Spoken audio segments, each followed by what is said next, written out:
स्वागत है आप सभी भाइयों का अपने YouTube चैनल सुपर एग्जाम अड्डा पे। मैं राजीव। कल की क्लास में हम लोगों ने भाग 1 खत्म किया था। भाग 1 के 4 आर्टिकल और भाग 1 के साथ ही हमने खत्म किया था देसी रियासत। देसी रियासत में जो तीनों देसी रियासतों में जूनागढ़, हैदराबाद और जम्मू कश्मीर का था, इनकी जो डिटेल्स हैं, जो बेसिक क्वेश्चंस है, उसकी मैंने बात यहाँ पे कर लिया था यार। अब जो डिटेल्स हैं मैं इतिहास की क्लास में बात करूंगा। कल की क्लास में गर्मी बहुत ज्यादा है हमारे यहाँ। मैंने आपसे कहा कि मेरी एसी रिप्लेसमेंट में खराब हो गई है और वो नई थी तो फाल्ट है थोड़ा सा, और अभी आ नहीं पाई है, तो इसलिए क्लास आप गर्मी आप महसूस भी कर रहे होंगे। सारे मास्टर वीडियो नहीं बना पा रहे, बहुत ज्यादा गर्मी है अंदर, ठीक है। तो कल पूरी क्लास में पूरी नहीं कर पाया था। उसी भाग 1 का एक टॉपिक होता है, भाग 1 के अंतर्गत हम पढ़ते हैं राज्य पुनर्गठन आयोग। वैसे तो यार इस टॉपिक को कोई पढ़ाता ही नहीं है, पहली बात तो तुम समझो। और क्वेश्चन तुम कभी भी देखोगे यहां से आना था, ठीक है। तो चलिए शुरू करते हैं हम आज की क्लास को। गर्मी तो यार हर साल होगी, तो पढ़ना तो है ना, तो पढ़ने पे फोकस करेंगे। भीगेंगे, फिर नहाएंगे, फिर उबरेंगे, गिरेंगे तभी तो उठेंगे, चोट लगेगी तभी तो कुछ सीखेंगे, ठीक है। तो बहुत सोचना नहीं है, अपने काम पे फोकस करना है बस। सारे मास्टर का सब बहुत गर्मी, आज वीडियो नहीं जाएगा। मैंने कहा मैं पढ़ाऊंगा यार, पढ़ाऊंगा, वीडियो जाएगा भी, तो उसकी चिंता नहीं है, ठीक है। आइए चलते हैं बात करते हैं। टॉपिक है मेरा राज्य पुनर्गठन आयोग। टॉपिक क्या है? राज्य पुनर्गठन आयोग। भारत में स्वतंत्रता प्राप्ति के साथ ही भाषा के आधार पर नए राज्यों के गठन की मांग उठने लगी। स्वतंत्रता प्राप्ति के साथ ही नए राज्यों के गठन की मांग उठने लगी। इस मांग को देखते हुए तत्कालीन राष्ट्रपति डॉक्टर राजेंद्र प्रसाद ने न्यायमूर्ति एस.के. धर के नेतृत्व में एक आयोग का गठन किया। धर आयोग का गठन किया। धर आयोग का गठन किस रूप में हुआ? भाषाई प्रांत आयोग के रूप में हुआ। धर आयोग का गठन, इस आयोग का गठन हुआ भाषाई प्रांत आयोग के रूप में। भाषाई प्रांत आयोग के रूप में धर आयोग का गठन किया गया। न्यायमूर्ति धर से कहा गया कि आप इस पे विचार करिए कि राज्यों का पुनर्गठन या राज्यों को कैसे गठित किया जाए, भाषा के आधार पे या कोई अन्य प्रक्रिया अपनाई जाए। तो यहाँ पे जो क्वेश्चन पॉइंट बनेगा मेरे भाई, आपको देखना है किसके नेतृत्व में, इसके अध्यक्ष कौन है? न्यायमूर्ति एस.के. धर। पहला टॉपिक, पहला क्वेश्चन है धर आयोग के अध्यक्ष कौन थे। दूसरा, धर आयोग का गठन कब हुआ? 27 नवंबर 1947 को। किसने किया गठन? किसने किया? तो राष्ट्रपति राजेंद्र प्रसाद ने। किसने किया? राजेंद्र प्रसाद ने किया। तत्कालीन राष्ट्रपति राजेंद्र प्रसाद ने क्या किया? धर आयोग का गठन किया। किस रूप में किया? उद्देश्य क्या है? भाषाई प्रांत आयोग, कि किस आधार पे प्रांतों को बांटा जाए, किस आधार पे प्रांतों को बांटा जाए।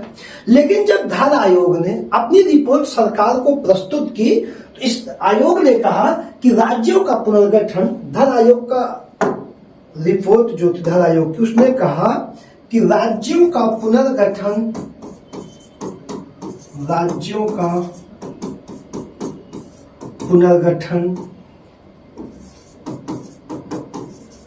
भाषा के आधार पर न करके प्रशासनिक सुलभता के आधार पर या प्रशासनिक सुविधा के आधार पर किया जाना चाहिए। राज्यों का पुनर्गठन भाषा के आधार पर न करके प्रशासनिक सुविधा के आधार पर करना चाहिए। यह किसकी रिपोर्ट है? धर आयोग की। ठीक, लेकिन इस रिपोर्ट के आने के बाद आंदोलन थमा नहीं। जो भाषा की मांग को लेके आंदोलन चल रहा था वह आंदोलन और भी तेज हो गया, और भी तेज हो गया, जिसके बाद सत्ता में कब्जे में पार्टी कांग्रेस की थी और कांग्रेस ने एक टीम बनाई। कांग्रेस पार्टी ने दूसरा एक संगठन, एक आयोग, एक समिति और बनाई, जेवीपी। एक आयोग का गठन किया। किस आयोग का गठन किया? जेवीपी आयोग का गठन किया। दिसंबर 1939 में कांग्रेस के द्वारा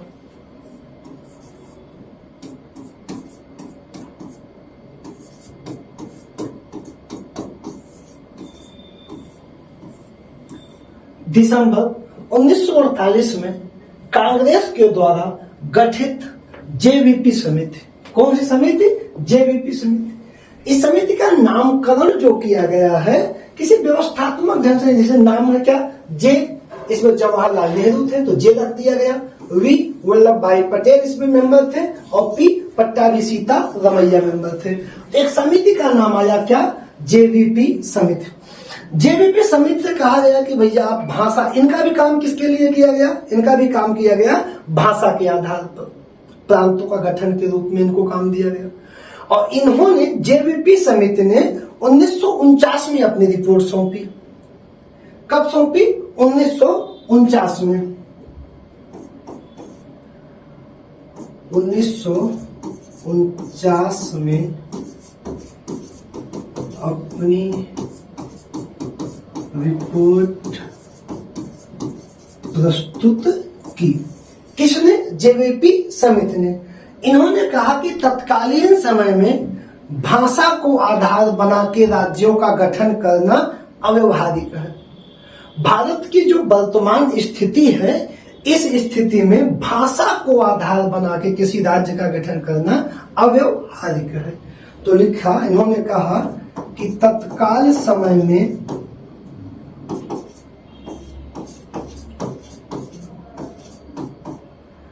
भाषा को आधार बनाकर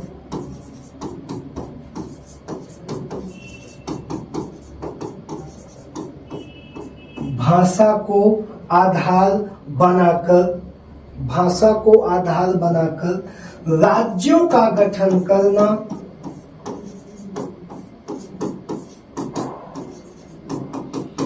अव्यवहारिक है।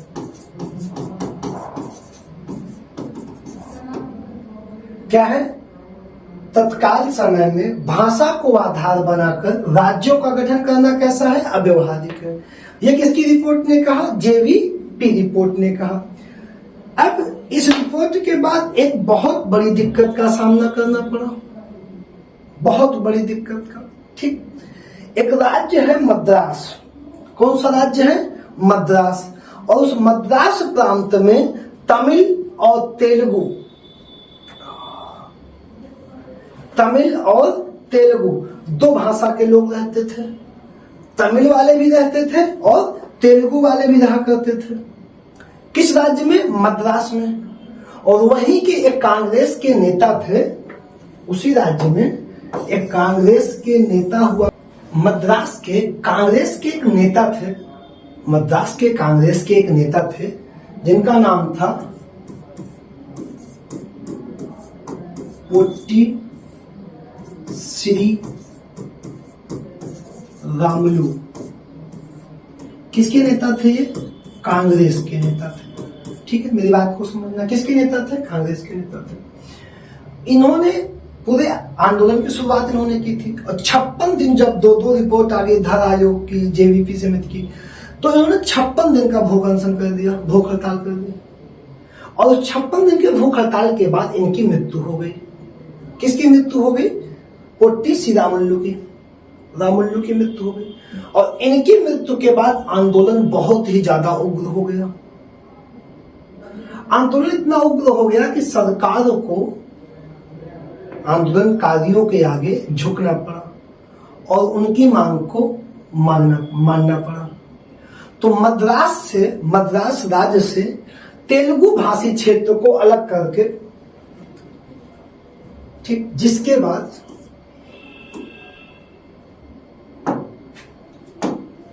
मद्रास राज्य से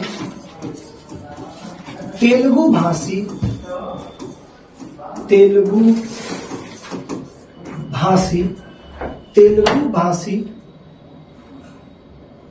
क्षेत्र को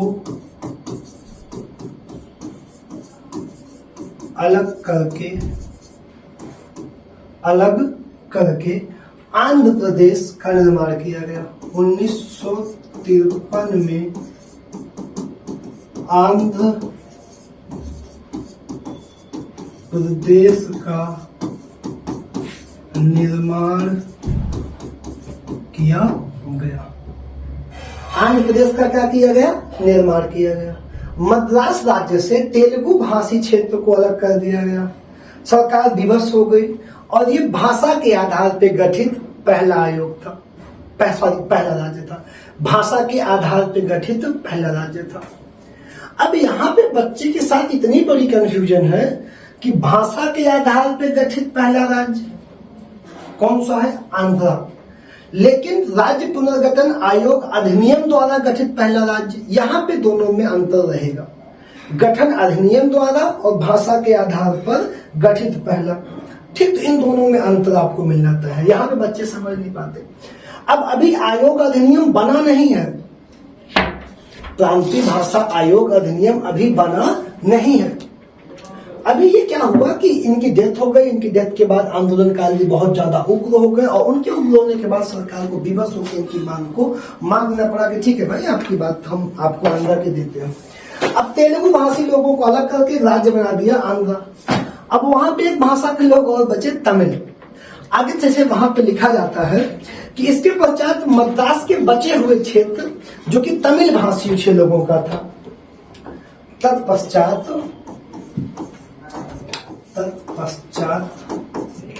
मद्रास के बचे हुए क्षेत्र जो कि तमिल भाषियों का था, तमिल भाषीय था। क्या था? तमिल भाषीय था। 1969 में इसका नाम बदलकर तमिल नाडु कर दिया गया। 1969 में इसका नाम बदल के क्या कर दिया गया? बचे हुए क्षेत्र का तमिलनाडु। तो तमिलनाडु में तमिल वाले हो गए और तेलुगु वाले आ गए आंध्र में। ठीक, तो ये हो गया इनके आंदोलन का परिणाम। सरकार को झुकना पड़ा। सरकार फाइनली क्या हुई? झुक गई। इसके बाद एक दूसरा आयोग बनाया गया। सरकार ने कहा कि लोग आंदोलन करेंगे, फिर दिक्कत आएगी। एक आयोग और बनाया गया। आयोग बनाया गया फजल अली आयोग। न्यायमूर्ति फजल अली थे, फॉर्मर न्यायमूर्ति थे, बहुत बेसिक न्यायमूर्ति फजल अली थे। न्यायमूर्ति फजल अली की अध्यक्षता में दिसंबर 1953 में एक आयोग बनाया गया, फजल अली आयोग। कौन सा आयोग बनाया गया? फजल अली आयोग। कब बनाया गया? दिसंबर 1953 में। किसकी अध्यक्षता में? फजल अली, के.एम. पनिक्कर और एच.एन. कुंजरू की अध्यक्षता किसकी थी? फजल अली थी। और उसके सदस्य जो थे ये दो लोग थे। कौन? के.एम. पनिक्कर और एच.एन. कुंजरू। ये तीनों लोग क्या थे? इस आयोग के मेंबर थे, जिसमें अध्यक्ष कौन थे? फजल अली थे। फजल अली के नेतृत्व में ये आयोग बना। कौन सा? फजल अली आयोग। किसका उद्देश्य क्या था? अब इसमें क्या था कि नए राज्य 1953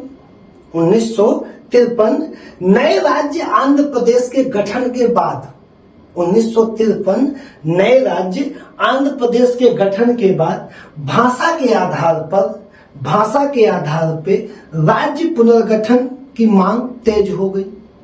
राज्य पुनर्गठन की मांग बहुत तेज हो गई, जिसके बाद सरकार ने सरकार ने दिसंबर 1953 में फजल अली आयोग का गठन किया। किस काम के लिए? भाषा के आधार पे राज्यों का गठन के आधार पे।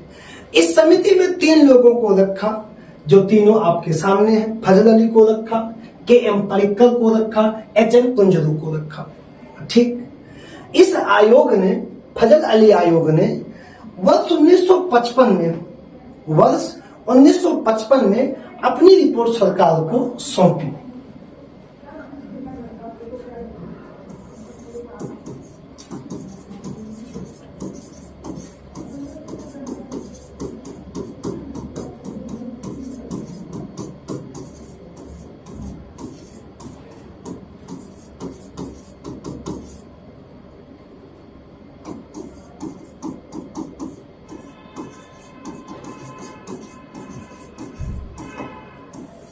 क्या की? अपनी रिपोर्ट प्रस्तुत की सरकार के सामने।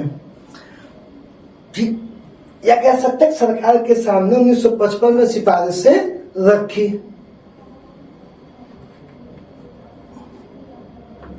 इसके कुछ पॉइंट हैं। इसका पहला पॉइंट क्या है?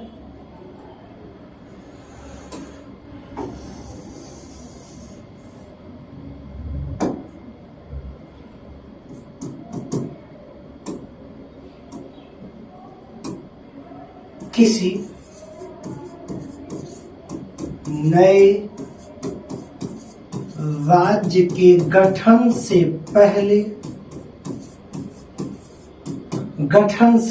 पहले राष्ट्रीय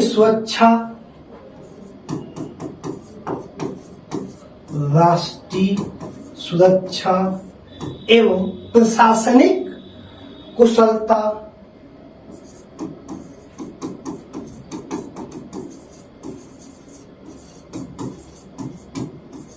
को विशेष महत्व दिया जाना चाहिए। पहला पॉइंट क्या है? किसी नए राज्य के गठन में राष्ट्रीय सुरक्षा और प्रशासनिक कुशलता को अधिक महत्व दिया जाना चाहिए। ये पहला पॉइंट है। दूसरा पॉइंट, भाषाई आधार पर राज्यों का गठन तार्किक होना चाहिए, व्यवहारिक नहीं। का दूसरा पॉइंट है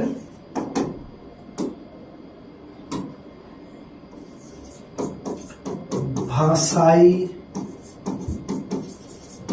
आधार पर राज्यों का पुनर्गठन तार्किक होना चाहिए, ना कि व्यवहारिक।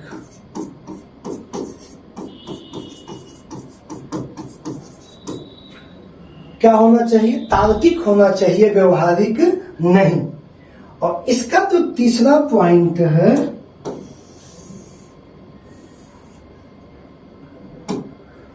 पॉइंट 3, इसका पॉइंट 3 मेरे भाई कहता है कि भाषा व संस्कृत की एकरूपता का विशेष ध्यान रखना है। भाषा एवं संस्कृत की एकरूपता का विशेष ध्यान रखा जाए, विशेष ध्यान रखा जाए। क्या किया जाए?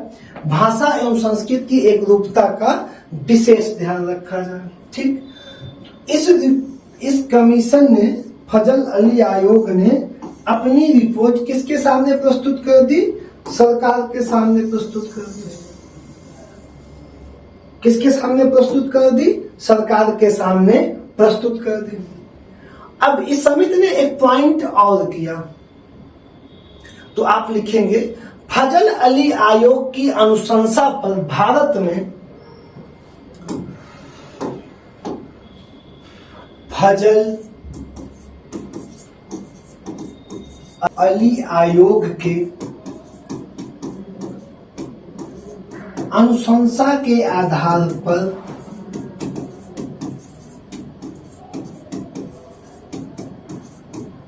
भारत में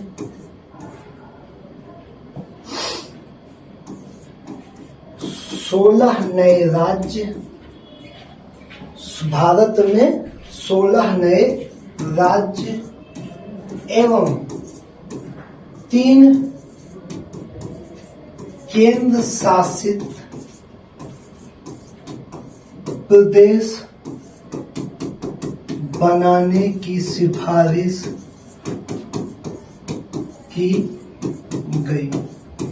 किस रिपोर्ट के अनुसार? फजल अली आयोग की रिपोर्ट के अनुसार। सरकार ने, ये फजल अली आयोग की रिपोर्ट थी, सरकार ने इस रिपोर्ट को स्वीकारते हुए 1956 में फजल अली आयोग की रिपोर्ट को स्वीकार किया, लेकिन उसमें कुछ परिवर्तन करके राज्य और केंद्र शासित प्रदेशों का गठन किया। तो सरकार, यहां पे पहला पॉइंट हम डालेंगे कि सरकार ने 1956 में, सरकार ने 1956 में इस आयोग की अनुशंसा में कुछ परिवर्तन करके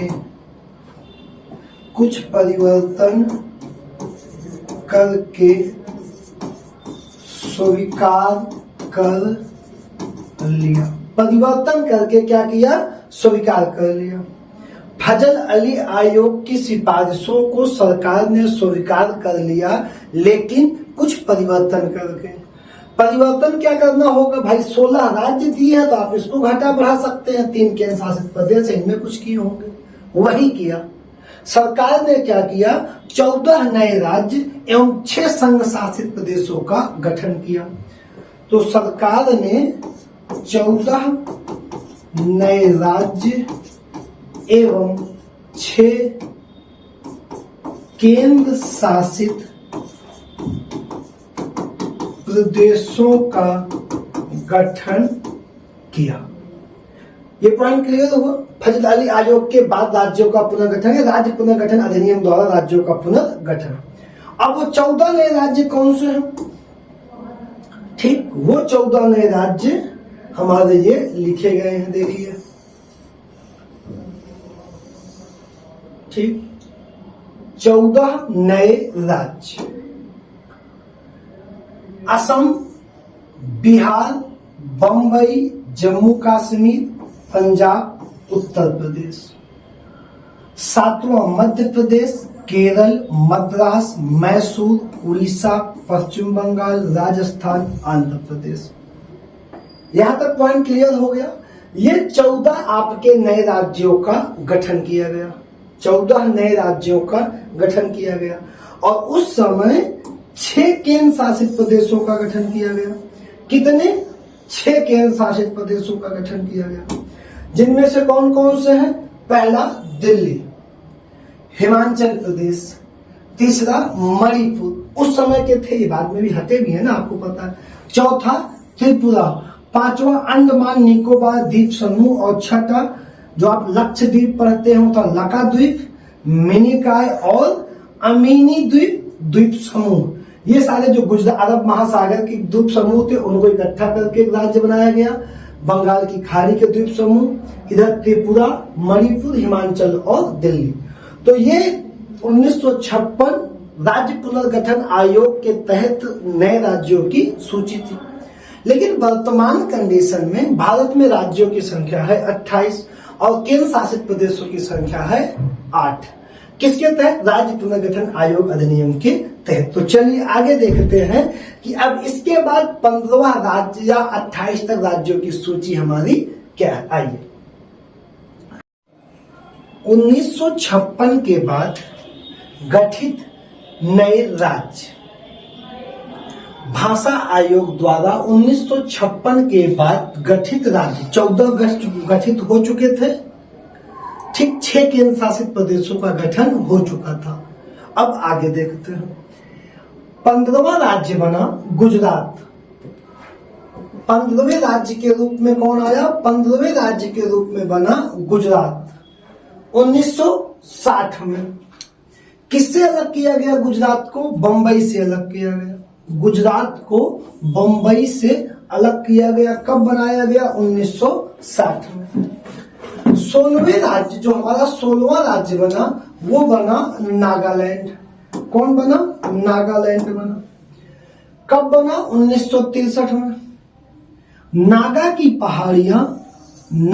पहाड़ियां और त्वेनसांग का जो क्षेत्र है, वहां पे घाटी क्षेत्र है त्वेनसांग का, इन दोनों क्षेत्रों को मिला के बनाया गया नागालैंड, भारत का 16वां राज्य। 17वां राज्य बनाया गया हरियाणा। कब बनाया गया? 1966 में। हरियाणा को काटा गया पंजाब से। हरियाणा को कहां से काटा गया? पंजाब से काटा गया। तथा भारत का 18वां राज्य बना हिमाचल प्रदेश। 18वां राज्य बना हिमाचल प्रदेश। कब बना? 1971 में। पंजाब के पहाड़ी क्षेत्रों को काट के, पंजाब के पहाड़ी क्षेत्र को काट के कौन सा राज्य बनाया गया? हिमाचल प्रदेश बनाया गया।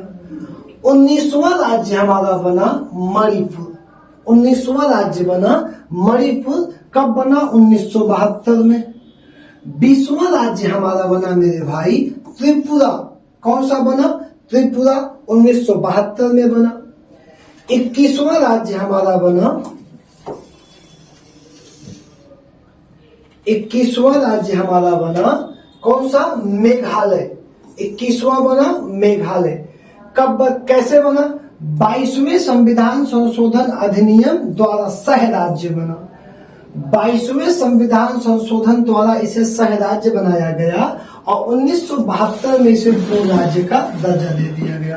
किसको? मेघालय को 1972 में पूर्ण राज्य का दर्जा दे दिया गया। 22वां राज्य हमारा बना सिक्किम। कल पूरा हम लोग सिक्किम को पढ़े थे कि 35वें संविधान संशोधन के अंतर्गत हमने इसको शामिल किया, असम का सह राज्य बनाया, तथा 36वें संविधान संशोधन के अंतर्गत इसे पूर्ण राज्य का दर्जा दे दिया गया। तो 35वां संविधान संशोधन 1974 तथा 36वां संविधान संशोधन 1975। तो इसको पूर्ण राज्य का दर्जा कब मिला? 1975 में।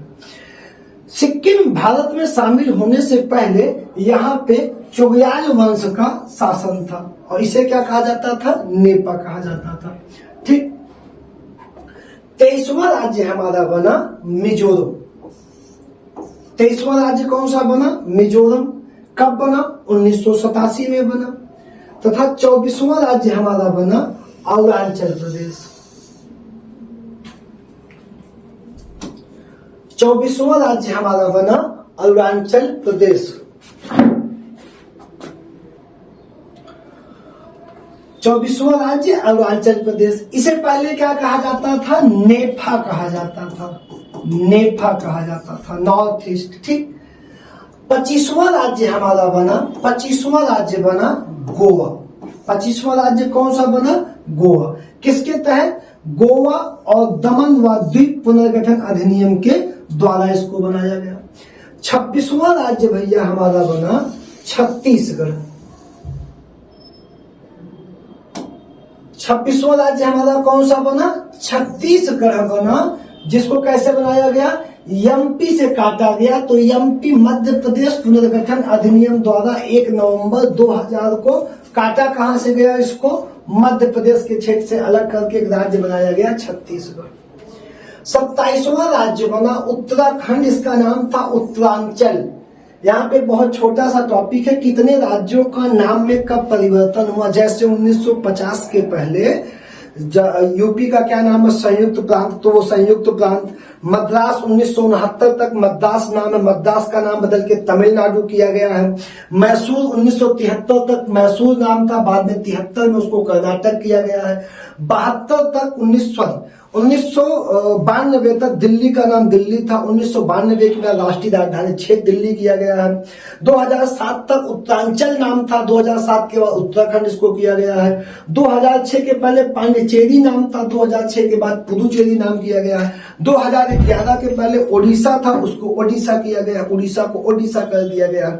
ठीक, तो इस ठीक, तो आप ये नामों में परिवर्तन हुआ, इसकी चिंता नहीं करना। ठीक है, उत्तरांचल का वहां पे हुआ, बाद में बना था उत्तराखंड। ठीक है, तो यूपी पुनर्गठन अधिनियम द्वारा 9 नवंबर 2000 को बनाया गया। कौन? उत्तराखंड या उत्तरांचल किससे अलग करके बनाया गया? यूपी का जो पहाड़ी राज्य था 14 डिस्ट्रिक्ट का, उसे अलग कर दिया गया। ठीक, 28वां राज्य हमारा बना झारखंड, बिहार से काटा गया। तो बिहार पुनर्गठन अधिनियम द्वारा इसको अलग किया गया। इसका गठन हुआ 15 नवंबर सन 2000 को। कहां से अलग किया गया? बिहार से अलग किया गया। तथा 29वां राज्य हमारा बना तेलंगाना। कौन सा बना? तेलंगाना। आंध्र प्रदेश पुनर्गठन अधिनियम 2014 द्वारा 2 जून को इसका गठन हुआ, 2 जून 2014। कहां से काट के हटाया गया इसको? आंध्र प्रदेश से अलग करके नया राज्य बनाया गया। इसके बाद हम देखते हैं संघ राज्य क्षेत्र। कितने नए संघ राज्य क्षेत्रों का गठन हुआ, वर्तमान में कितने हैं? ठीक, देखिए, गोवा, दमन व दीव को 1962 में संघ शासित प्रदेश बनाया गया। किसको? गोवा को, दमन व दीव को। लेकिन 1987 में गोवा को हटा के पूर्ण राज्य का दर्जा दे दिया गया और दमन द्वीप क्या बन गए? एक संघ शासित प्रदेश बन गए। दादरा नगर हवेली 1961 में 10वें संविधान संशोधन के द्वारा क्या बनाया गया? संघ शासित प्रदेश बनाया गया। पांडिचेरी 14वें संविधान संशोधन द्वारा 1962 द्वारा संघ शासित प्रदेश बनाया गया। कौन सा? पांडिचेरी। और चंडीगढ़ 1966 में पंजाब से अलग करके केंद्र शासित प्रदेश बनाया गया। लेकिन वर्तमान में कितने केंद्र शासित प्रदेश हैं, ये हमें जानना है। ठीक, तो वर्तमान में संघ शासित प्रदेश, वर्तमान में संघ शासित प्रदेश। ठीक, पहला अंडमान निकोबार, अंडमान निकोबार, अंडमान निकोबार। दूसरा चंडीगढ़, तीसरा लक्षद्वीप, चौथा पुदुचेरी, दादर नगर हवेली एवं दमन द्वीप को एक कर दिया गया, जिसके पहले ये 2 हुआ करते थे अलग अलग। ठीक, उसके बाद 6वां है आपका राष्ट्रीय राजधानी क्षेत्र दिल्ली, 7वां है जम्मू और कश्मीर और 8वां है लद्दाख। अगर इस भारत के मैप पे मैं तुमसे कह दूं कि ये 8 केंद्र शासित प्रदेश कहां हैं, ये 8 केंद्र शासित प्रदेश कहां हैं, तो आप क्या बता सकते हैं? 4 केंद्र शासित प्रदेश जिसका रिश्ता समुद्र या समुद्री सीमा से नहीं है, और 4 केंद्र शासित प्रदेश समुद्री सीमा में हैं। जैसे अगर हम ऊपर के क्रम में चलें तो सबसे पहला नाम हम किसके लिए लिखेंगे? सबसे पहला हो जाएगा नंबर 1 जम्मू और कश्मीर, नंबर 2 लद्दाख, ठीक, नंबर 3 चंडीगढ़, नंबर 4 दिल्ली। ऊपर ही चारों आपके मिल जाएंगे, कश्मीर, लद्दाख, चंडीगढ़ और दिल्ली। 5वां आपका है दादर नगर हवेली और दमन द्वीप, ये आपका 5वां जो समुद्री सीमा बनाएगा। 6वां आपका हो जाएगा लक्षद्वीप, 6वां आपका हो जाएगा लक्षद्वीप। 7वां आपकी हो जाएगी पुदुचेरी, जिसकी स्थलीय सीमा लगती है तमिलनाडु से और समुद्री सीमा बंगाल की खाड़ी से लगती है। ठीक, ये हो जाएगी आपकी 7वीं पुदुचेरी। और 8वां जो है संघ शासित प्रदेश हो जाएगा अंडमान निकोबार द्वीप समूह। 8वां संघ शासित प्रदेश हो जाएगा अंडमान निकोबार द्वीप समूह। तो आज की क्लास मेरे भाई ज्यादा तो नहीं बनी है, यहीं तक है। कल हम बात करेंगे नागरिकता की। गर्मी का हाल आप देख ही रहे, इसलिए आपको अगर मेरी क्लास पसंद आए, मेरी टीम की क्लास पसंद आए, तो आप अपने दोस्तों में, पढ़ने वाले लोगों में शेयर कर लिया करें, सब्सक्राइब कर लिया करें, लाइक कर दो, कमेंट कर दिया करो यार, कभी नाम से कोई दिक्कत, नाइस बोल दिया करो कि हम लोग इतनी गर्मी में काम करते हैं आपके लिए।